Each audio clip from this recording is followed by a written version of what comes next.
2025-26 ఆర్థిక సంవత్సరంలో చేయదలిచిన అప్పుల మొత్తం ఈ ఆర్థిక సంవత్సరంలో ఇప్పటి వరకు తీసుకున్న రుణాలు మొత్తం ఎంతనేది ఒక ప్రశ్న అధ్యక్ష. మంత్రి గారు వీటికి సూటిగా సమాధానం చెప్పాలని గౌరవమైనటువంటి ఫైనాన్స్ మినిస్టర్ గారిని కోరుతున్నాం అధ్యక్ష. ఈ 15 నెలల కాలంలో బహుశా భారతదేశ చరిత్రలో ఏ రాష్ట్రం చేయని విధంగా 2,09,085 కోట్ల రూపాయలు అప్పు చేశాం అధ్యక్ష. అంటే నెలకు వచ్చేటప్పటికి 13,939 కోట్లు అవుతుంది అధ్యక్ష.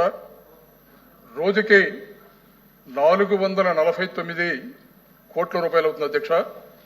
గంటకు 18,73 లక్షల రూపాయలు ఈ ప్రభుత్వం అప్పు చేస్తుంది అధ్యక్ష. ఎన్నికల సందర్భంలో కూటమి నాయకులు రాష్ట్ర వ్యాప్తంగా తిరిగి సంపద సృష్టించి జగన్మోహన్ రెడ్డి గారి ప్రభుత్వం చేస్తున్నటువంటి సంక్షేమ కార్యక్రమాలకి ఇంకా ఎక్కువగా చేస్తాం అని ఊరూరా తిరిగి ప్రచారం చేశారు అధ్యక్ష.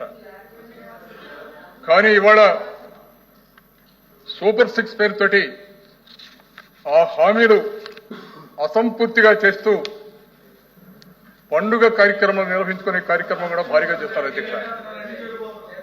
ఇదే సరైనటువంటి సమాధానం అధ్యక్ష.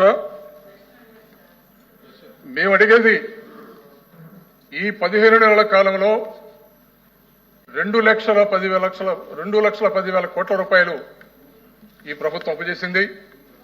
ఈ అప్పు దేని మీద ఖర్చు చేశారు, ఆ వివరాలు ప్రభుత్వం దగ్గర ఏమైనా ఉన్నాయా? ఇందులో కొన్ని వివరాల్లోకి వెళ్తే వివరాలు మీరు చెప్పండి. బడ్జెట్ అప్పులు మొత్తం కూడా 1,33,202 కోట్లు చేశారు అధ్యక్ష. అలాగే బడ్జెట్ చేతర అప్పులు 44,383 కోట్ల అధ్యక్ష.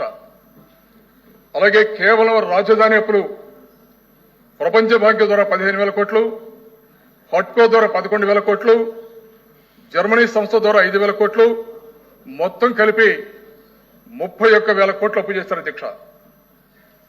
ఈ 2 లక్షల కోట్లు దేని మీద ఖర్చు చేశారో గౌరవ ఫైనాన్స్ మంత్రి గారిని స్పష్టంగా అడుగుతున్నాం అధ్యక్ష. కూర్చోండి. ఫైనాన్స్ మినిస్టర్ గారు.